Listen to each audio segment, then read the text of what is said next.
Olá, gente, muito boa tarde, muito bom dia, depende da hora que você assistir essa live, mas o nosso caso aqui é boa noite.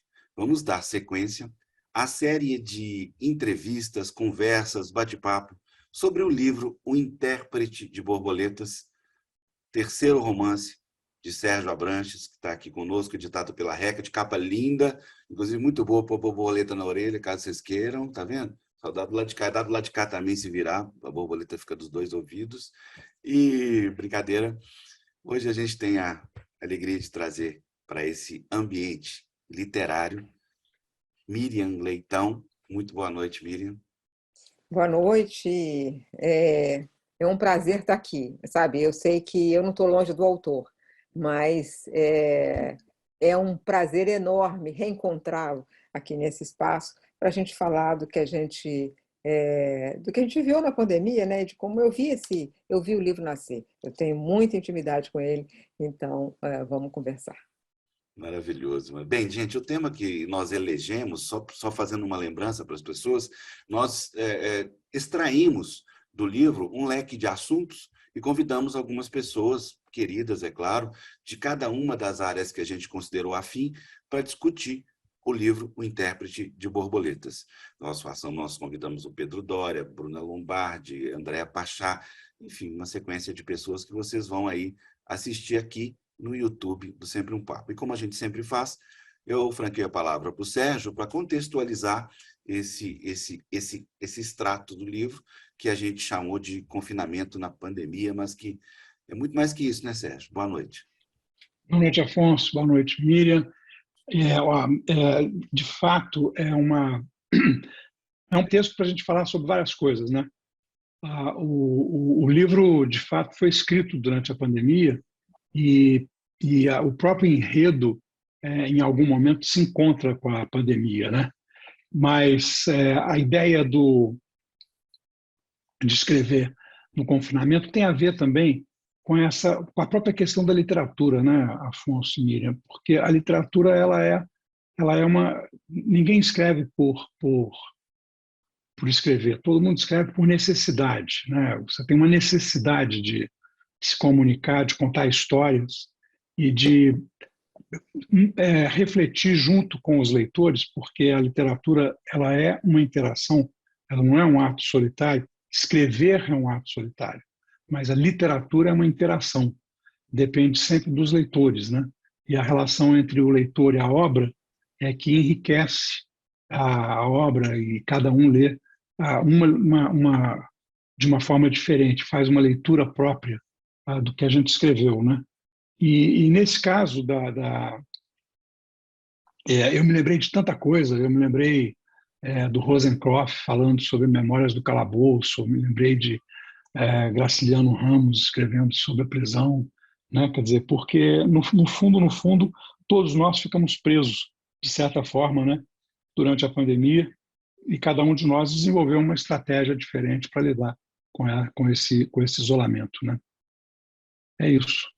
É interessante porque a pandemia chegou como se uma distopia e, ao mesmo tempo, uma possibilidade é, rápida, assim, ela chegou drasticamente. A possibilidade é o fato de que a gente passou a se comunicar muito mais pelo canal virtual, né? Todo mundo estava próximo, todo mundo estava muito longe, né? Por causa dessa capacidade de se comunicar pelo virtual e, ao mesmo tempo, a impossibilidade de se encontrar pessoalmente. Então, foi ao mesmo tempo que foi uma distopia, foi uma janela, né? Foi uma coisa meio perturbadora. Mas quem ficou junto no confinamento viu o que era exatamente a diferença do mundo real e do virtual, né? Nós ficamos aqui e com um dos filhos, ficamos, né, na casa, e cada um encontrou seu espaço, e a gente escreveu muito, né? Todo mundo escreveu muito. E eu vi esse livro nascendo aos poucos das histórias que a gente conversava, porque a gente troca muita informação, né? Eu leio um texto dele, ele lê meu texto, a gente conversa sobre os personagens, a gente passa a habitar aqui. Então, mas é assim, imagina você prender escritores dentro de um lugar, né? Então, assim, isso já foi até motivo de livro, né? Os Vivos e os Mortos do Agualusa, todos os escritores estão presos numa ilha porque tem um evento que os prende lá e eles não podem entrar em contato com o mundo. Então a gente estava aqui por um tempo indeterminado. Quanto tempo? E então cada um foi fazer o seu trabalho muito intensamente. A gente trabalhou muito. Então eu vi esse livro nascer dessa sensação de tudo que nos acontece ao mesmo tempo. Tenho um carinho muito grande por esse livro. E fico querendo que, em vez de falar, deixar o livro falar. Mas é tanta coisa que eu marquei que, se eu for ler tudo, vai dar só isso. Então, mas é só para dar um pouco a quem está nos assistindo a sensação de que da música do livro. O livro tem uma qualidade literária muito alta. Então, assim, a luz já não ilumina. Pobre país. Querem fechar as portas do futuro. Seremos engolidos pelo passado? Caducaremos com o revivido? Não existe como voltar. Só há salvação no futuro, mas não queremos olhar para frente. O país parece estar sempre a ajustar contas com o passado. Então, é um pedaço assim do livro, né? Tem muitos outros que falam desse argumento do Sérgio, né? O qual é tratar do tempo presente, o tempo hiperpresente, o tempo que nós estamos vivendo agora, que viveu ontem, que vai viver amanhã. Um ambiente de muito ódio, e as pessoas falam de polarização, mas polarização é quando você tem duas ideias opostas discutindo, mas isso aqui é o ambiente do ódio que se instalou na sociedade brasileira. E ele trata disso, como isso invadiu as famílias e como foi colocando irmãos contra irmãos e foi criando afetando as pessoas de todas as faixas etárias. Eu acho que uma qualidade interessante do livro, que tem muitos personagens, é que são personagens muito diferentes entre si. E ele consegue dar voz a cada uma dessas pessoas. Ele consegue, por exemplo, começa com uma menina de 15 anos, uma adolescente, né? E tem uma aflição, que está vivendo um momento de muita aflição, como se ela estivesse caindo no vazio. Aliás, começa isso, ó. O começo do livro é assim, é um túnel escuro que acaba no abismo da pura escuridão. Então começa assim é a adolescente falando de um sentimento profundo que ela está sentindo. Agora, como é que um homem branco dessa idade vai ter a ideia do que está sentindo uma adolescente? Ou um menino negro? Tem um menino que é um personagem, de todos os personagens, é o meu favorito. Ele é identificado como o menino do moletom. Como é que é o menino do moletom? Camuflado. Camuflado. Claro. E ele passa camuflado pela cidade, né? Ele passa espalhando o que ele tem de melhor, a sua arte. E, ao mesmo tempo, ele é ameaçado pela cidade. Então, essa visão do menino como se ele fosse externo àquela sociedade é um retrato muito agudo e doloroso da exclusão dos negros numa cidade grande do Brasil. Então, tem pessoas tem escritor, tem jornalista, tem, né, cronista, no caso, tem advogado, tem muitos personagens, e eles vão vivendo situações sempre de conflito e desencontro. Às vezes é só desencontro. Particularmente tem um texto em que ele fala de pessoas que entram numa quadra, né, numa praça, e cada um entra por um ponto. Então eles vão pensando nos seus acontecimentos, no que está afligindo, e eles não se veem, né? Eu acho isso uma solução perfeita, né? Porque na imagem você vê as pessoas se desencontrando. Então esse é o livro, assim, é um livro muito interessante. Eu vi sendo alterado, visto, revisto. E esse final é um final impressionante, porque a pandemia chega e congela todo mundo né, na situação em que está, né? Congela num presente que não termina. Então, não quero dar spoiler. O que eu estou fazendo é dizer para vocês sobre por que ler o livro do Sérgio Abranches, O Intérprete de Borboletas. E eu, eu fico pensando, sabe, Afonso, e talvez eu também queria ser a sua opinião sobre isso, e a opinião do Sérgio. O que que leva pessoas que já se estabeleceram profissionalmente nas suas áreas a procurar a literatura, e principalmente a literatura de ficção? Essa entrada tardia na ficção, né? Por que que tanta gente, eu conheço várias pessoas, e elas passaram a vida inteira escrevendo, às vezes está escrevendo livros, mas sobre a sua área, economia, sociologia ou ciência política, como do Sérgio, e de repente elas querem escrever livros de ficção. Eu sei que o Sérgio sempre escreveu ficção ao longo da vida, mas escrevia contos e deixava, fazia, mas ele foi fortemente para o livro de ficção, esse é o terceiro dele, por essa insistência. Por que insistir? Quando você já fez o seu caminho e o seu nome em outra área. Então, eu queria saber a sua opinião, Afonso, você que convive tantos com escritores, e depois quero ouvir a opinião do Sérgio. Como eu conheço o Sérgio como ficcionista, talvez até primeiro lugar, não sei, estou até buscando a minha memória aqui, eu não vejo tanta diferença, mas eu sei que eu sou exceção, né? Porque o Sérgio é conhecido, digamos assim, de público como sociólogo, e a sua ficção ainda está por ser descoberta devidamente. Essa é a minha opinião. E o Sérgio, depois que eu conheci, vou fingir que ele não está aqui, né, Miriam? Vamos falar assim. Eu descobri um Sérgio Abranches, aí estou falando do autor, muito mais ficcionista, muito mais poderoso do ponto de vista da sua capacidade de criação e intelectual no campo da ficção do que no campo do ensaio. É curioso, inclusive, eu verbalizar isso, que eu nunca consegui verbalizar, falar nisso, porque eu conheço os dois, é claro, e confesso que o que me interessa e o campo de atratividade que eu tenho com relação ao autor Sérgio Abranches está localizado na ficção. É curioso isso. Interessante você falar passar isso. essa pergunta da Miriam para o próprio Sérgio, né? O próprio Sérgio. E é isso, Sérgio. Quer dizer, o que que leva você a entrar nesse terreno, que é um terreno espinhoso? As pessoas podem achar que você é um estrangeiro. O que você está fazendo ali?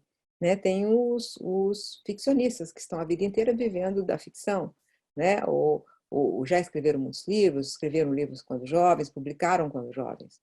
E aí o que faz uma pessoa da sua idade insistir na ficção e escrever, e eu vi quanto que você se dedicou, horas e horas e horas, dias e dias, um ano inteiro escrevendo esse livro. O que que o leva? Eu estou morrendo de rir aqui da sua idade, claro.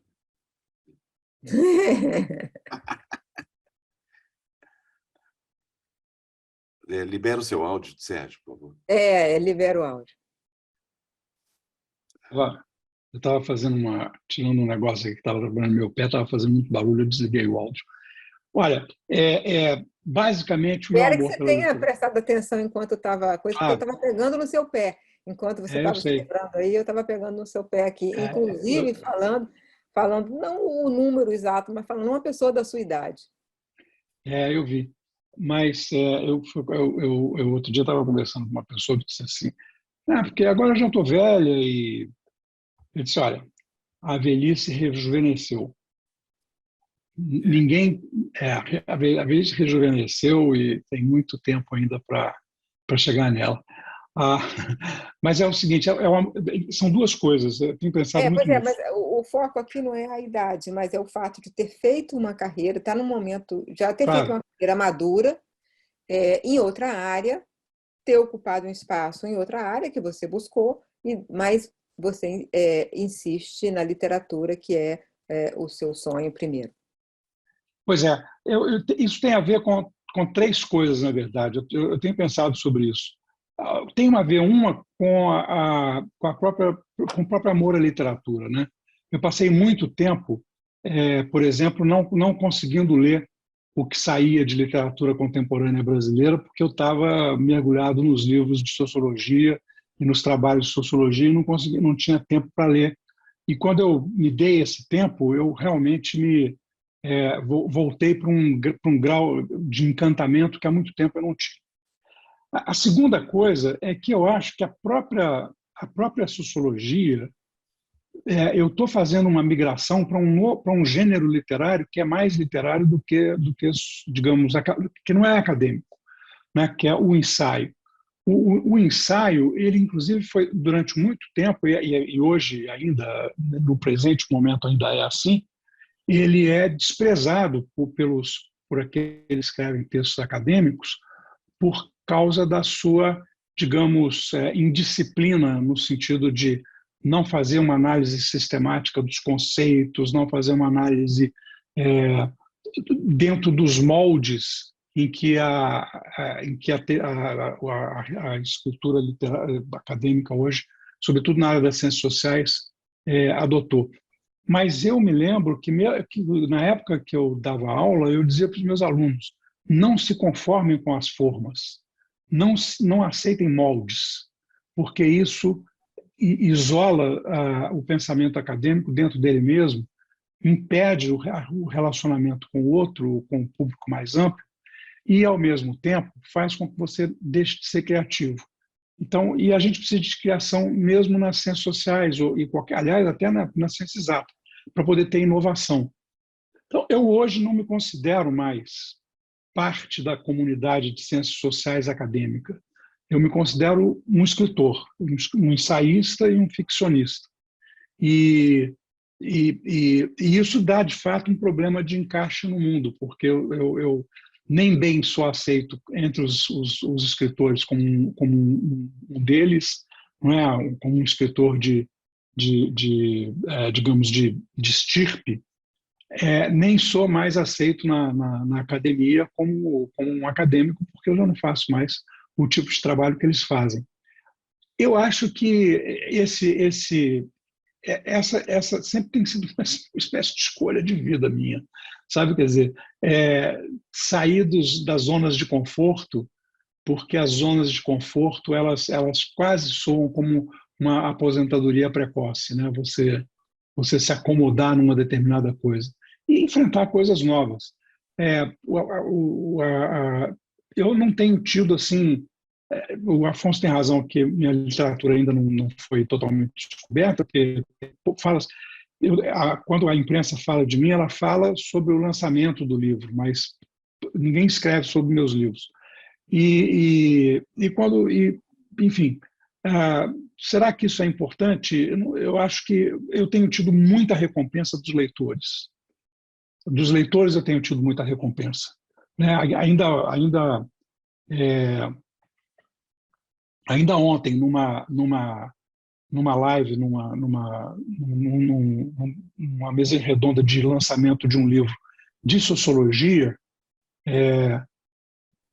as pessoas no público começaram a me mandar em Zoom e elas começaram a me mandar mensagens pelo chat dizendo: acabei de ler o Intérprete de Borboletas, é maravilhoso. Quer dizer, tinha uma conversa ali paralela com o escritor enquanto eu conversava sobre o livro de sociologia, entendeu? Foi até uma coisa bem engraçada. O que significa que eu estou conseguindo, inclusive, me relacionar como escritor com os meus leitores da época da sociologia, né? Agora, eu queria devolver a pergunta da Miriam para a Miriam mesmo. É mesmo, porque você faz bem de fazer isso, porque você viu que, como é que é jornalista, né? Eu já tinha tomado de você o seu evento e você ia virar entrevistada. Porque se me largar O solta, que eu entrevisto. seria uma beleza, muito melhor resolvido. Se me largar solta, eu entrevisto. Então, eu vou responder a minha própria pergunta.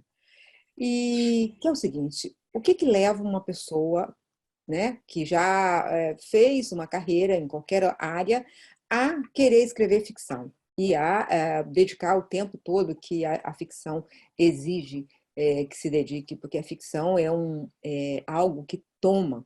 Quando você está tomado pelos personagens, é muito Só difícil. te interromper, porque isso é muito importante. Não é fácil. Não é fácil. E é uma coisa que esgota, porque uma coisa é você escrever um livro de não ficção, em que você tem mais ou menos, você fez um plano para o seu livro. Um livro de ficção não tem plano, né? Se ele tiver plano, ele talvez seja aborrecido, chato, previsível. Ele tem que tomar você, ele tem que te puxar. Você tem que ficar um pouco ao sabor daqueles personagens que aparecem, nem se sabe de onde, e começam a te falar com você. Então, por quê? O que leva as pessoas a fazerem isso? É o amor aos livros. A resposta é essa.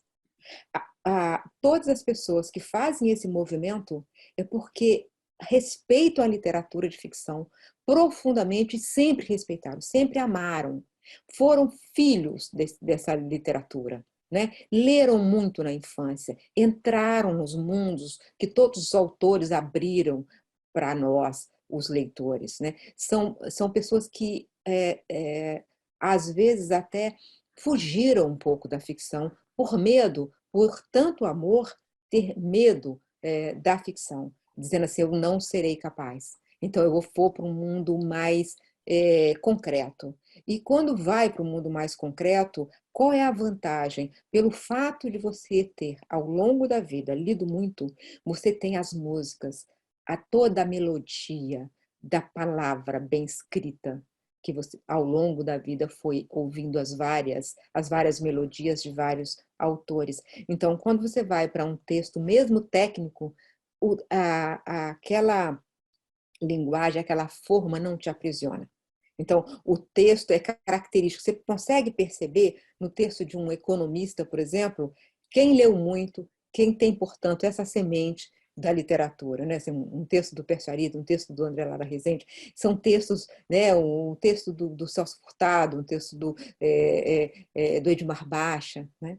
Então, são textos de pessoas que mergulharam na ficção ao longo da vida. E o Sérgio, mesmo nos livros deles de ensaio, os livros que ele está dizendo, olha, não é exatamente academia, no sentido de que não é ele nunca quis publicar, por exemplo, a tese de doutorado dele, porque é uma forma tão cheia de condicionamentos que você tem que fazer citações, você tem que fazer não sei o que lá, você tem que bater nota de rodapé, fica um texto muito pesado, né? E ele sempre quis falar com o grande público. Então, os livros dele, todos os livros que ele já escreveu, que são não ficção, tem a qualidade literária, né? O Presidencialismo de Coalizão, o Tempo dos Governantes Incidentais, que ele lançou agora, e foi lançado também no começo da pandemia. Então, na pandemia, ele acabou também trabalhando em duas trilhas, trabalhava em textos de não ficção, né? E ele escreveu, além do livro do Tempos dos Governantes Incidentais, que foi lançado bem no começo da pandemia, ele escreveu o Intérprete de Borboletas e, ao mesmo tempo, estava escrevendo outros textos, e textos profundos, pensamentos sobre o Brasil. Tem um artigo dele que um ensaio, particularmente gosto muito, que vai sair em livro futuro, que chama A Terceira Margem do Ipiranga. Só pelo livro a gente já vê quer dizer, que ele passou, claro, quem pode não passar pelos rios do Guimarães Rosa. Então, é isso, o que nos leva a até, às vezes, dar cara a tapa e falar, olha, por que você está chegando nesse ambiente que você não pertence? Pertencemos, sim. Pertencemos porque a literatura é generosa. A literatura não é dos literatas, ela é dela mesma, ela é nossa. Ela é de todos os que querem entrar. Se eles serão entendidos, se eles serão lidos, se eles serão... não interessa. A pessoa que tem em si essa semente, que tem em si esse dom, que tem em si essa paixão, escreve para os seus personagens, escreve para si mesmo, escreve porque é impossível não escrever. Escreve porque essa é a ordem que nos... Nossa, Miriam, tão lindo isso que você falou. Acho que eu vou parar o evento aqui agora. Bora, Sérgio. Tá ótimo. Lindo isso. Com a palavra, Sérgio Abrantes. Não, mas tem umas coisas que a Miriam falou que são verdadeiras mesmo, muito bonitas. Essa paixão sempre me dominou, né? a paixão pela literatura, a paixão pela leitura e a necessidade de ler, né? Mas, além disso, tem também uma outra coisa que é a seguinte: quando você aceita que você vai escrever, você começa a escrever, essas coisas te dominam, né? Eu agora, por exemplo, estou vivendo um problema grave, porque eu preciso terminar de escrever um ensaio, que eu até já prometi para a editora, e ele já está um pouco atrasado, mas eu fui por um outro caminho e agora estou precisando de ler umas coisas para poder completar. Mas acontece que tem personagens de outro livro me chamando, propriamente da literatura, sabe? De vez em quando, assim, cara, e aí, às vezes, eu preciso de escrever pelo menos uma página, duas, para aquietar aqueles personagens que ficam te assaltando, né? Te cutucando, te pedindo para voltar a eles, né? Eles não gostam de ser abandonados. Agora, a literatura, ela é mágica. A literatura é uma forma de magia, né? Talvez a única forma de magia que os humanos tenham sido capazes a vida inteira, durante toda a história da humanidade, né? Porque ela cria um ambiente que envolve, ela choca, ela amedronta, ela assusta, ela comove, ela torna a pessoa indignada, ela faz a pessoa dizer, mas eu acho que ele está falando de mim, isso aconteceu comigo, né? Então, ela de fato é a forma de arte mais envolvente, de arte no sentido de arte impressa, né? Ou seja, as artes, os quadros, as gravuras, a literatura, ela é a mais envolvente.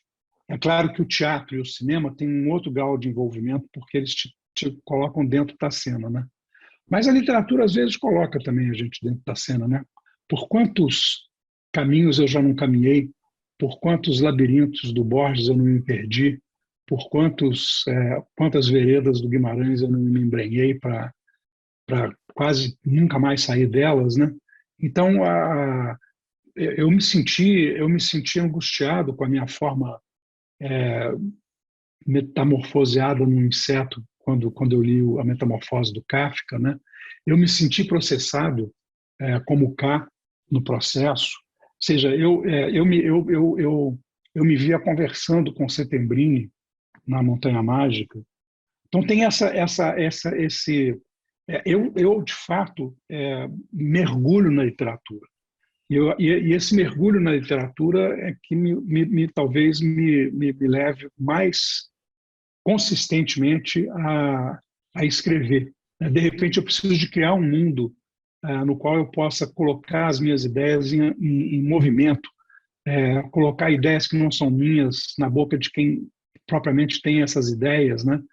E às vezes é um exercício muito penoso. No caso do intérprete de borboletas, fazer o Paulo, por exemplo, dar voz ao Paulo, ou dar voz ao Isaura, à Kátia, foi muito penoso para mim, porque não são exatamente vozes que me agradam. Aliás, essas pessoas, quando dizem o que o Paulo diz, me deixam muito indignado. Então, tanto na leitura quanto na escrita, para mim, a literatura é uma experiência de pertencimento, de estar dentro, de envolvimento mesmo, né? De entrar num outro mundo. E aí eu sou capaz de ficar horas lendo ou horas escrevendo, e é onde eu tenho mais foco.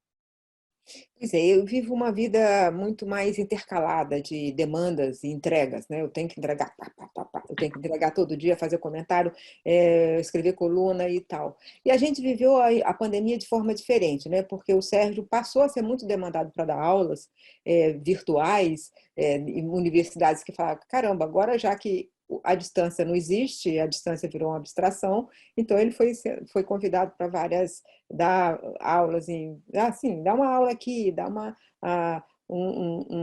participar de um seminário ali e tal. Eu passei a trabalhar muito mais desse canto aqui, eu instalei digamos, meu estúdio, né? E aqui eu comecei a entrar nos jornais da Globo News e tal.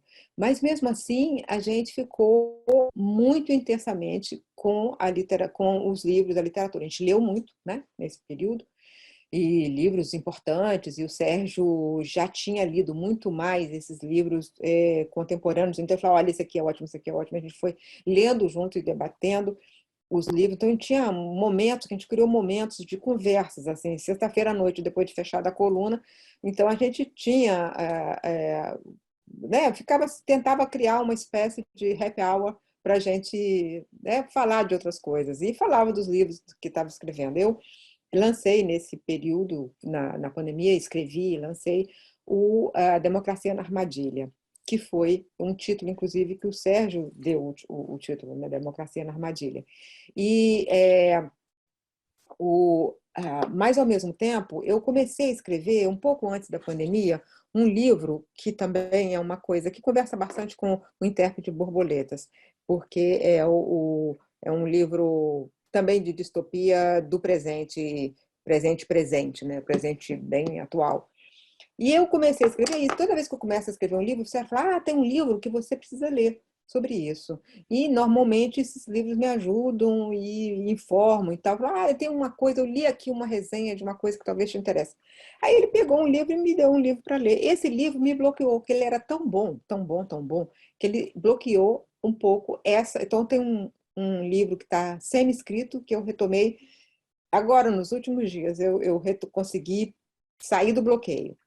E tem um outro livro também que eu estou escrevendo. Fora isso, estou lançando um infantil, agora em agosto, lançando um infantil. Ou seja, o que eu quero dizer é que nessa casa aqui se escreve, se fala de livros, se lê muito. E aqui a gente vive nesse ambiente, mergulhado nesse ambiente.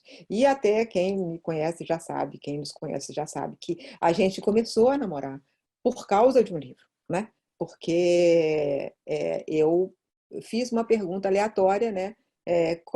Sabe, pergunta boba, de um começo de conversa, no meio de uma festa, todo mundo ouvindo música, assim, qual o livro que você mais gostou na vida? Aí ele respondeu, Grande Sertão Veredas. Eu disse, resposta certa. E aí começamos a namorar por causa, né, protegidos ali por Diadorim e Robaldo, né, no sertão. Ele é um homem do sertão, nasceu em Curvelo, né, do lado de Cordisburgo, de Guimarães Rosa. Então, a gente pegou ali numa trilha do sertão e a gente foi por aí conversando. Então, a gente tem não sei quantos exemplares de Grande Sertão Veredas aqui em casa, e outro dia a gente foi fazer uma doação para a Biblioteca Miriam Leitão, que tem uma biblioteca com meu nome aqui num bairro da periferia, e a gente tinha vários Grande Sertão, mas eu não conseguia me desvencilhar de nenhum, então eu comprei um outro e pedi a Elisa Ventura, não, uma boa edição do Grande Sertão Veredas que eu vou dar lá para a biblioteca, mas não vou dar nenhum dos meus, porque todos eles eu acho que são necessários, todos os nossos a gente acha que é necessário. Mas então é isso, a gente vive mergulhado nos livros e fazendo também outras coisas, no meu caso, jornalismo intensamente, e no caso do Sérgio, sociologia, ciência política, e ele é um excelente pensador na área, ainda que ele não pertença à academia, nesse ponto, no sentido de não estar em nenhuma universidade há muitos anos, ele pertence a essa coisa que são os pensadores do Brasil. Ele é um incrível pensador do Brasil. É nesse campo, Miriam, eu queria que você falasse sobre sobre essa conversa que a gente está tendo, mas na extensão de assuntos e abordagens que o livro do Sérgio oferece. Pois é, o livro trata, assim, quando uma polarização política fica tão exacerbada que contamina a sociedade. E aí já não as divergências na sociedade deixam de ser funcionais, elas passam a ser formas de ferir, né? A sociedade vai se ferindo por causa da diferença. Porque a democracia é, antes de tudo, o sistema, né, de divergências. São os divergentes que conversam e pactuam que sobre algumas coisas não haverá dúvida, né? Sobre a democracia, por exemplo. Então, no Brasil de hoje, e eu acho que é isso que impressionante no livro, que você está no Brasil de hoje, desse exato momento em que tem um irmão de esquerda, tem um irmão de direita, e eles têm visões de mundo que poderiam ser em outro ambiente, em outro momento da vida do país, só assim, aquela conversa domingo, não penso, discordo de você, tal, que poderia ser uma coisa leve, mas de repente virou uma coisa super crispada. Ao mesmo tempo, o livro trata da questão da violência digital, a violência digital que tanto a adolescente enfrenta, mas também uma personagem enfrenta uma surra digital, né? Pelas redes sociais. E como é que isso, como é que reage diante disso? A violência, quando ela vai, por exemplo, um estádio de futebol entre duas torcidas que não aceitam simplesmente que o resultado do jogo seja favorável a um ou ao outro, né? O livro trata também, e isso tem um personagem que é o favorito da maioria das pessoas que leem o livro, que é o velho, que é uma pessoa de uma sabedoria e está num outro patamar. Então, está num outro patamar, então tem uma lucidez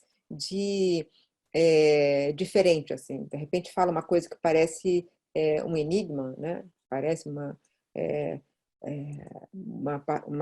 metáfora, e, na verdade, é uma pessoa que está simplesmente num outro nível de compreensão da realidade, talvez mais profunda do que estão as pessoas que estão ali se digladiando nesses conflitos. Mas trata de amor, de descoberta, de racismo, dessa intensa vida virtual se misturando com a vida real. Enfim, é um livro que se desdobra, e por isso que é interessante esse modelo que o Afonso está inventando. Acho que o Afonso está inventando um modelo de divulgação de livros que é assim.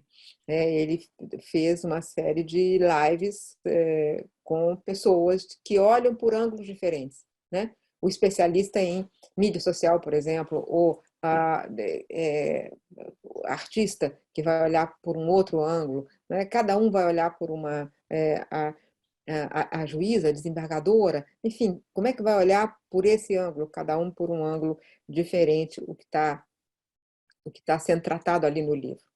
E aí eu queria falar uma coisa sobre o Afonso, porque o que nós temos hoje? Temos um encurtamento violento do espaço para falar de livros.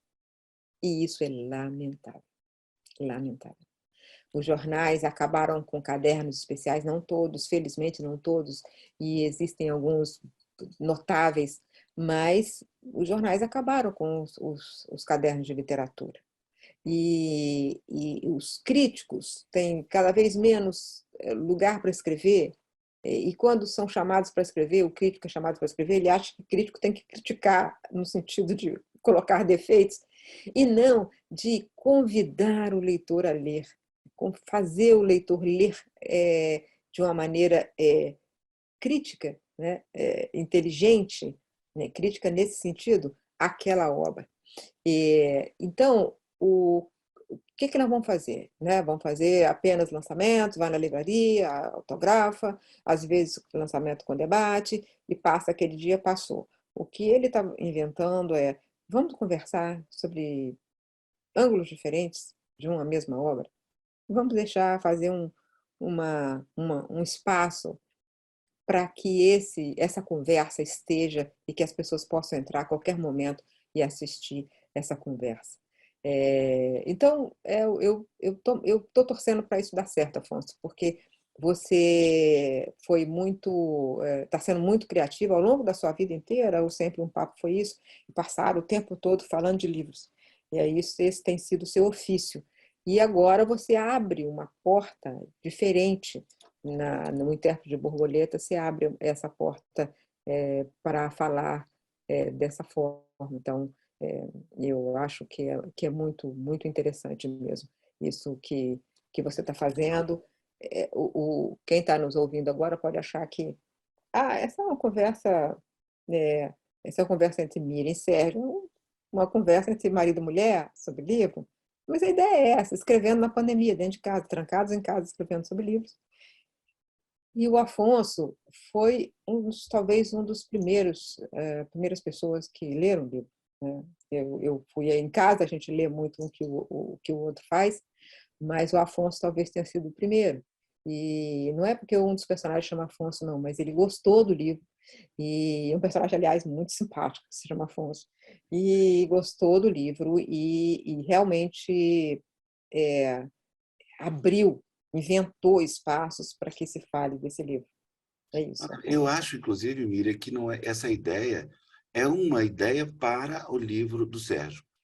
Mas eu tenho uma crença que a criatividade que a gente tem, não é nenhum demérito, nada, né? Nem autoelogia, qualquer um de nós tem, pode desdobrar isso para qualquer livro. Não necessariamente na forma de live. Uhum. O importante é que, como você colocou, com esse decréscimo, com essa extinção dos campos de clássicos tradicionais de divulgação do livro, ou a gente é criativo, que procura expandir isso para outras áreas que a comunicação de hoje permite, eu já falo a comunicação grande, né, em todas as suas estruturas, plataformas, alicerces, tudo que pode oferecer, ou a gente vai ficar nessa coisa do reclamar, né? Hoje reclamar é um negócio extraordinário, né? Um negócio que a pessoa quer é falar mal da imprensa, quer é falar mal do crítico literário que não existe mais, quer é meter o pau no pobre coitado do leitor que mal sabe ele que está sendo acusado de não ler nada, mesmo ele lendo, e por aí vai. Ó, passar a palavra para o Sérgio, falei demais. Não, pois é, e você sabe, Afonso, que nessa coisa essa primeira experiência minha de escrever sobre o tempo presente mesmo, né? Quer dizer, sobre quase que um retrato do nosso tempo, né? Do momento em que a gente está vivendo. Isso aconteceu na literatura em outros momentos, né? Por exemplo, há vários romances que são escritos sobre Weimar enquanto Weimar existia, né? Aí produziu uma literatura riquíssima. Mas, em geral, a literatura ela é reminiscente, não é? Quer dizer, ela fala de coisas que já se passaram e que você domina melhor, né? Falar sobre o presente é um desafio que eu quis enfrentar, porque eu achava que precisava de trazer para o campo literário todas essas questões. Entre outras razões, porque para que as pessoas possam entender a conexão entre suas emoções e a vida concreta, a conexão entre as suas emoções, né, e o que se passa na sociedade. Eu fui pelo caminho inverso, quer dizer, eu estava pensando sobre essa questão de como é que a polarização se transmutou numa outra coisa, né, quer dizer, num confronto emocionalizado, exacerbado de campos que se detestam e que querem se aniquilar, né?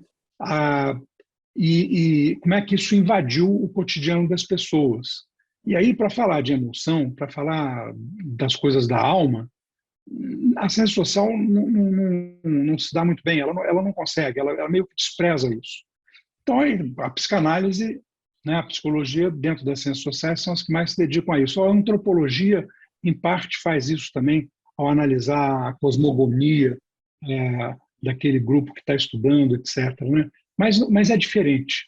E a literatura não, quer dizer, a literatura ela é capaz de escutar a alma do outro e revelar o que vai naquele espírito. E aí compõe o espírito da época. Quer dizer, a ideia de Zeitgeist tem a ver com exatamente isso de você conseguir, né, captar o espírito das coisas.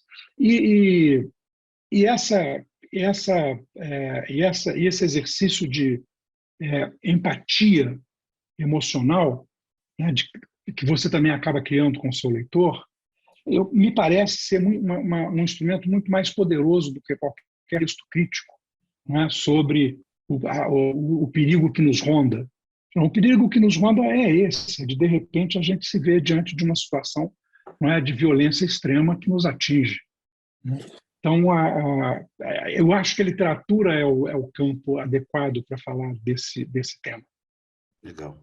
Eu Sérgio, queria falar uma coisa. Eu Tá bom. queria falar uma coisa, contar, na verdade. Quer dizer, é, a gente pensou em conversar sobre livros e, e essa vida familiar em torno de livros para um evento que haveria em 2019. Então, a gente ia falar de amor e literatura em Jaraguá do Sul. E foi um episódio que ficou conhecido na época porque os organizadores foram ameaçados se a gente fosse. Então, foram ameaçados para cancelar a nossa ida. E eu recebi um telefonema deles, constrangidos, me desconvidando. E foi uma discussão grande nesse período e tal. E eu, na época, não falei muito no assunto. Mas veja bem, é disso que nós estamos falando no Intérprete de Borboletas ou que estamos conversando aqui, né? É, a violência, a violência, essa tensão na sociedade, esse ódio na sociedade, impedindo coisas como essa. Nós íamos falar de amor e literatura. Esse era o assunto, amor e literatura. E a gente foi ameaçado, e a gente não pôde ir a Jaraguá do Sul, Santa Catarina, por causa da ameaça física, que foi feita não diretamente a mim, mas foi feita aos organizadores em relação a mim, né? Em relação a mim. Então,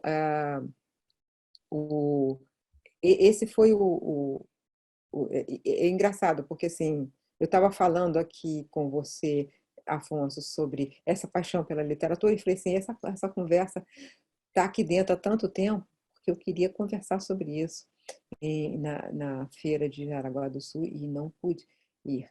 Entendi. E eles cancelaram. Eu não os critico, os organizadores do evento. Se eles acharam que não tinha segurança suficiente, eu iria se eles me mantivessem, mas eles tiveram preocupação, porque sentiram que não tinha como garantir a segurança. Mas veja bem, como é que, em que momento a gente, né, viveu, por que a gente vive uma coisa tão envenenada nesse momento? Nós precisamos fazer um processo de superação dessa divisão profunda na sociedade brasileira, sem dúvida, né? E encontrar um novo pacto e uma Né, pacificação pós esse pesadelo que a gente vive nesse momento. a palavra certa é essa, pesadelo. Eu só espero que algum amigo que a gente divide diz que são os estertores. Quando a pessoa está morrendo, ela tem uma força na hora de morrer ali e que vai com essa força para tentar fazer coisas que não fez durante o resto da vida. Então, É o essa último suspiro pessoa do aí, dinossauro, como diz o intérprete de Borboletas. pronto, acabou, falou. Agora eu queria levantar a gente já está caminhando para o final, levantar uma questão até um pouco polêmica e que serve para relativizar um pouco a questão da pandemia. A pergunta é simples. A pandemia acirrou essa ação, essa atividade criativa contida em vocês, ou, para mim, que eu já os conheço há muito tempo, foi só uma linha do tempo que se consagrou na forma do trabalho que vocês fizeram? Com a palavra o autor do livro que está sendo comentado. Olha, para mim a pandemia criou, ela na verdade, quer dizer, o que ela fez foi me dar mais tempo, né? Quer dizer, e não no sentido de trabalhar menos, porque na verdade eu até trabalhei mais do que, por exemplo, eu estou trabalhando hoje, por causa do que a Miriam falou, da quantidade de aulas que eu dei, né? E de grupos de discussão que eu participei. Mas, por outro lado, como você não tem o tempo de translado, você não tem que pegar o avião, ir para tal lugar, fazer o check-in no hotel, etc. e tal, e você ganha muito mais tempo, né? E aí eu pude, de repente, dizer assim, não, hoje eu posso ficar, eu escrevo todo dia, eu tenho uma disciplina, mas eu posso ficar aqui 6 horas, 10 horas escrevendo, que não vai acontecer nada, né? E aí, isso para mim era assim, uma espécie de... cheguei ao... eu não vou falar uma coisa tão positiva dentro de uma pandemia, né? mas ela me deu um sabor do que de fato é a minha visão do que seria a vida ideal. É exatamente você poder fazer só isso, ler e escrever, né, sem necessidade de parar para fazer outras coisas. Eu vejo bem diferente dele. Foi um momento, a pandemia, foi um momento sim que a gente teve que ficar trancado e aí fisicamente trancado e aí a gente e teve mais tempo por causa disso, né? De todos esses deslocamentos que a gente não faz, não deixou de fazer. E, ao mesmo tempo, deixou de encontrar os amigos, deixou de encontrar os filhos, deixou de encontrar os netos. Foi doloroso demais não ver os netos. Foi muito doloroso. Quando, assim que a gente recebeu a segunda dose de vacina, a gente pegou o carro aqui, ainda não andava de avião com segurança, pegamos o carro e o Sérgio foi dirigindo até Brasília para a gente ficar com os netos e matar a saudade. Mas, além disso, a gente estava falando, eu estava falando diário, estava exposta diariamente a esse sofrimento do país, né? Então, por isso que no Democracia na Armadilha foi, eu comecei falando assim, quando nos contarem, a gente vai ter dificuldade de acreditar. Não falei dessa forma, mas assim, não estou com o livro aqui, mas é a ideia de que nós estávamos morrendo enquanto o presidente da República brincava com a nossa dor, desprezava a nossa dor. Então, nós vivemos, na pandemia, os brasileiros viveram dor muito exposta, porque era a pandemia, eram as mortes diárias, e era, ao mesmo tempo, um comportamento completamente inaceitável do presidente da República, que brincou, que todo dia tinha uma coisa que ofendia os nossos valores mais profundos. E sobre isso eu, como jornalista, tinha que falar. E tinha que falar sempre dentro de um tom que eu conseguisse passar o sentimento e, às vezes, espelhar o sentimento de quem estava nos ouvindo. Então, isso era exaustivo. Por outro lado, a gente tinha também esses momentos de viver com os livros, a gente, os livros, e, na verdade, os livros, eles foram uma espécie de escudo nessa dor dupla, que era a dor da pandemia em si e a dor cívica de ver um país tão desgovernado, um país tão governado por uma pessoa tão insensível, tão incapaz de qualquer tipo de solidariedade humana, de empatia. Isso era ofensivo, isso era doloroso. Então a gente via isso, absorvia isso e, na verdade, os livros ou os que a gente escrevia ou os que a gente lia nos levavam para outro mundo e nos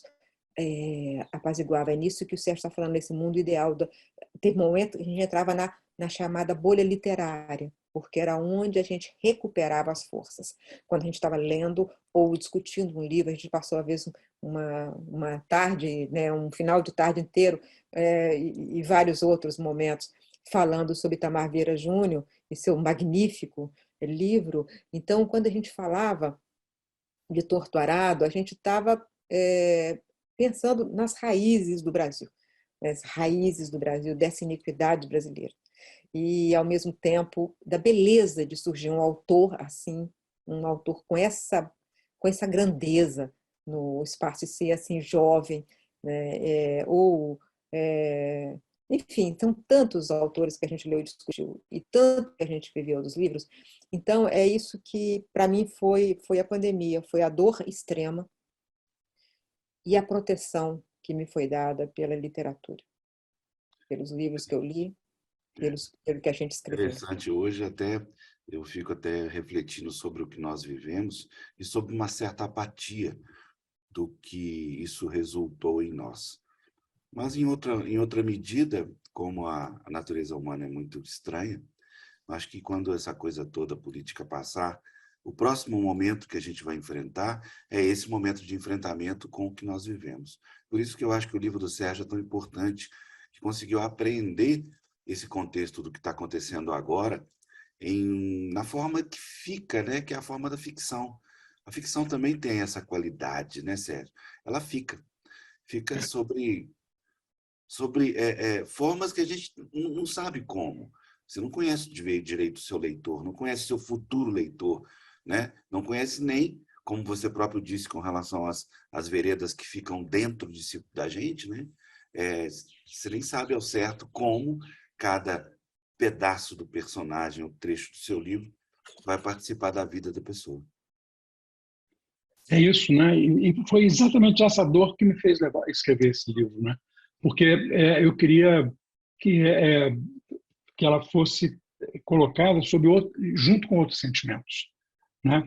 Aqueles que faltavam na zombaria da nossa dor, da morte, dos nossos entes queridos, que a gente era submetido porque ele tem um lugar de fala muito poderoso na presidência da República.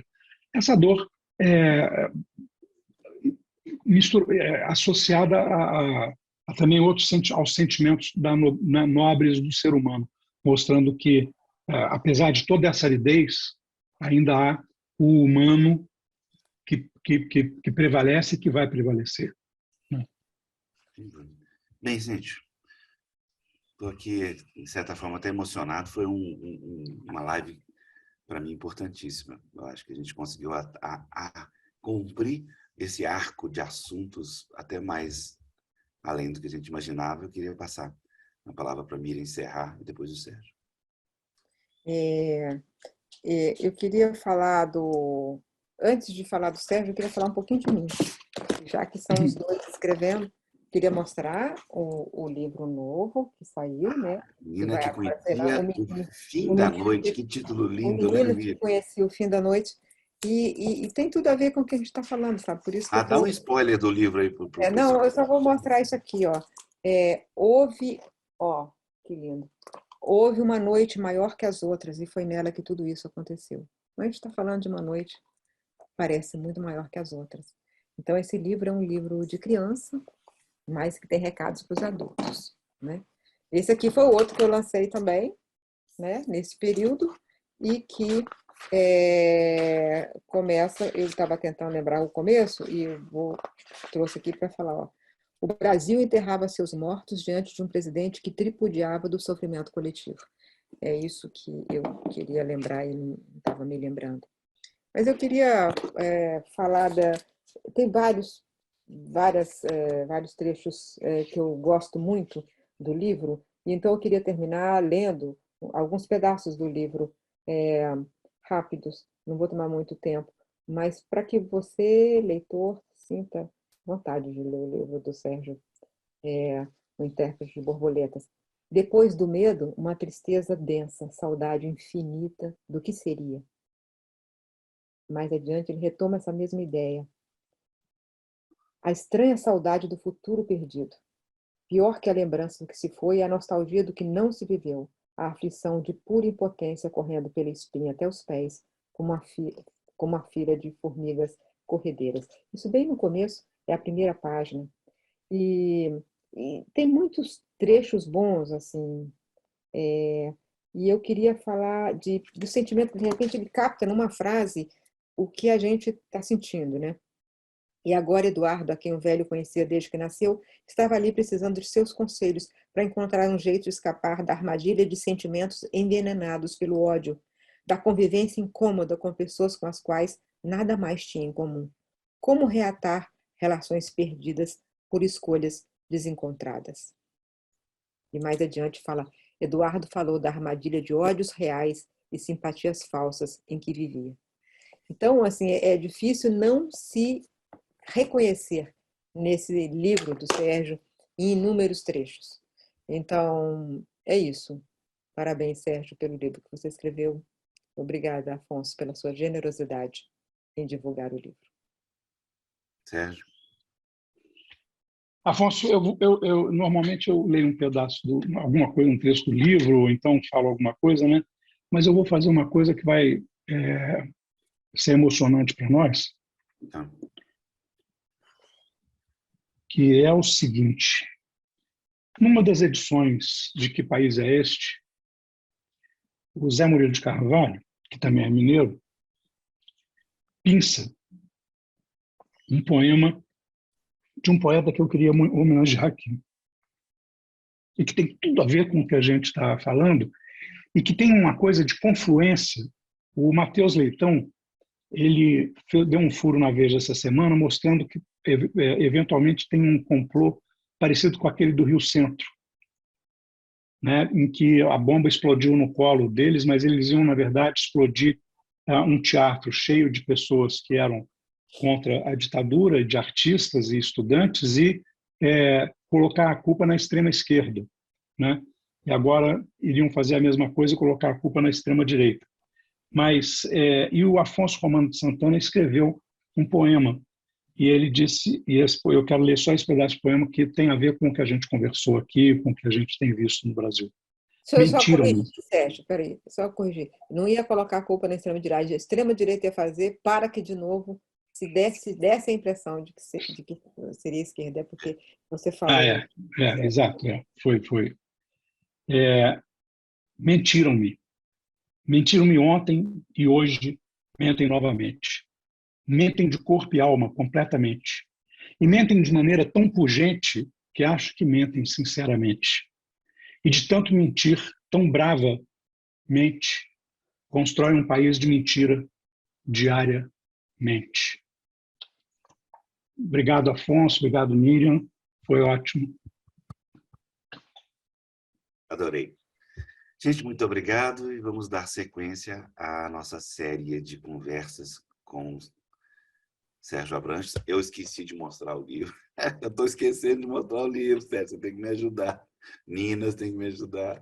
Aqui falamos esse tempo todo sobre o Intérprete de Borboletas, romance do Sérgio Abranches. Mostra aí, Sérgio. Vamos mostrar isso, terminar com o livro, para a Nina fazer uma foto linda e encerrar essa live assim. Muito obrigado a todos.